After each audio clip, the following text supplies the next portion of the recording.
Je travaille pour le Centre de développement de l'OCDE, qui est une partie de l'Organisation de coopération et de développement économique, qui a pour vocation de faire le lien entre les pays membres de l'OCDE et ses pays partenaires, dont les pays africains. Nous avons un agenda qui est très simple. Notre travail sur l'Afrique consiste à soutenir la mise en œuvre de l'agenda de transformation économique et sociale du continent. Et donc pour ça, nous travaillons à deux niveaux. D'abord avec les gouvernements eux-mêmes. Un certain nombre de pays sont membres du comité directeur du centre de développement. C'est le cas de l'Afrique du Sud, du Sénégal, de l'Égypte, entre autres. Et d'autre part, nous travaillons étroitement avec les organisations panafricaines. À commencer par la Banque africaine de développement, qui est notre partenaire dans les perspectives économiques en Afrique que nous produisons chaque année depuis maintenant 14 ans. La Commission économique pour l'Afrique, bien sûr, avec qui nous partageons un agenda important sur la question des politiques industrielles. Et puis le PNUD, bien sûr, qui est également un de nos partenaires, son bureau Afrique, sur les perspectives économiques en Afrique.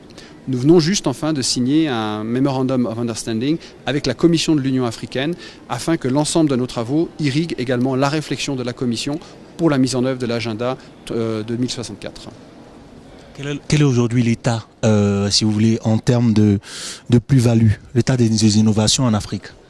La difficulté en Afrique, c'est aujourd'hui de trouver les ressources nécessaires à investir dans la recherche-développement et à promouvoir une innovation qui soit structurante.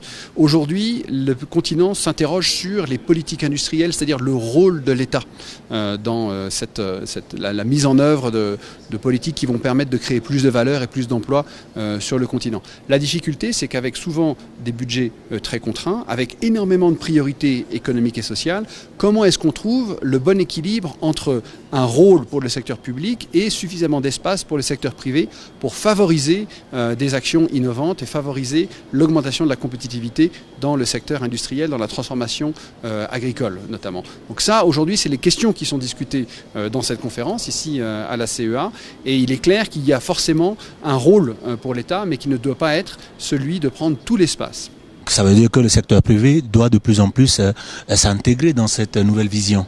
La difficulté, c'est que le secteur privé en Afrique, ce sont souvent beaucoup de petits acteurs. C'est essentiellement des gens qui travaillent dans le secteur dit informel, et donc ou des petites entreprises de type PME, mais donc ils sont difficilement en position de favoriser une capitalisation à grande échelle du savoir, de l'innovation pour l'amélioration de la compétitivité, de la productivité.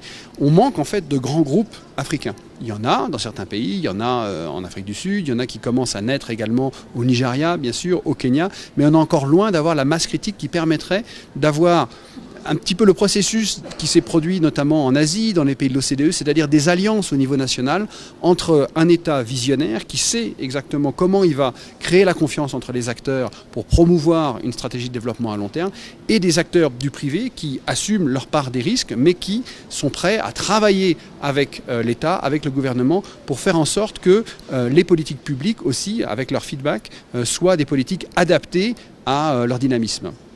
L'une des difficultés en Afrique aussi, c'est la malgouvernance.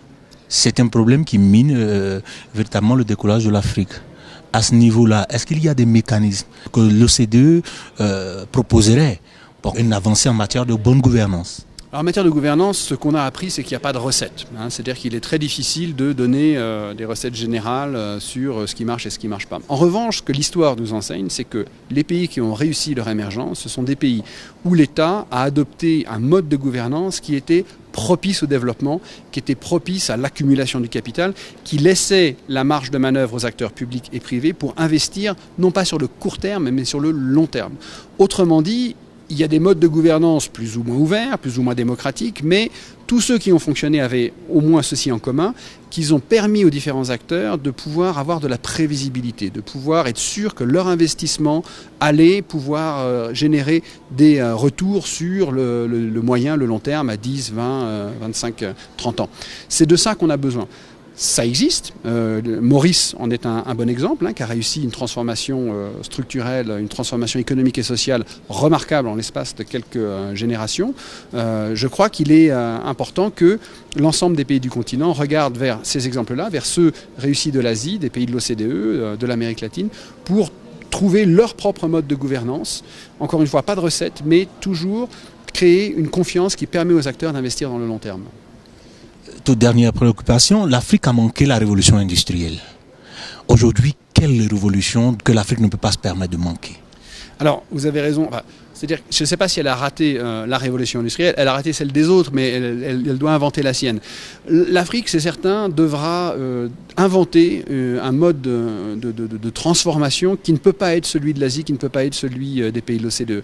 D'abord parce que, comme vous le dites très justement, elle arrive tard dans la mondialisation, et puis ensuite parce que les défis démographiques, notamment, auxquels elle est confrontée, sont sans commune mesure, en tout cas sont très différents de ceux qu'avait connus l'Asie. Ce qu'on voit aujourd'hui, c'est qu'on on a plus d'1 milliard d'habitants aujourd'hui en Afrique. En 2050, il y en aura 2,1, 2,2, 2,3, donc c'est une augmentation très très rapide. Mais surtout, ce qui se produit, c'est que cet élan démographique, il a lieu à la fois dans les villes et dans les campagnes. C'est-à-dire qu'on a une population rurale qui, contrairement à ce que pensent beaucoup de gens, continue d'augmenter très rapidement. Une majorité d'Africains vit en zone rurale et ce sera le cas au moins jusqu'au milieu des années 2030. Or, ce qui s'est passé dans des économies émergentes asiatiques, du Sud-Est par exemple, c'est que les gens qui quittaient les campagnes allaient dans les villes et trouvaient un travail dans les usines. Aujourd'hui, il n'y a pas les usines dans les villes africaines pour accueillir ces gens-là. Donc cette transformation, elle ne se fera pas sur le même mode que le mode asiatique. Il va falloir trouver des solutions pour créer de l'emploi, non seulement pour les populations citadines qui sont elles aussi en croissance rapide, mais aussi trouver des emplois pour les gens qui habitent en zone rurale. Et ces emplois ne seront pas seulement dans l'agriculture. Il faut permettre à l'emploi non agricole en zone rurale de se développer.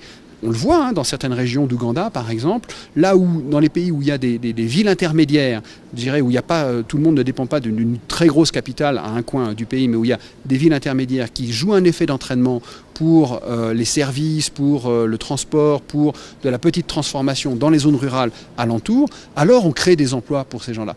C'est un modèle, à mon avis, qu'il faut regarder de très près. Il faut qu'on trouve des solutions pour la création d'emplois en ville et à la campagne. Et ça, malheureusement, l'Afrique ne pourra pas le faire en copiant les schémas asiatiques ou autres. Il va falloir inventer un mode de transformation africain.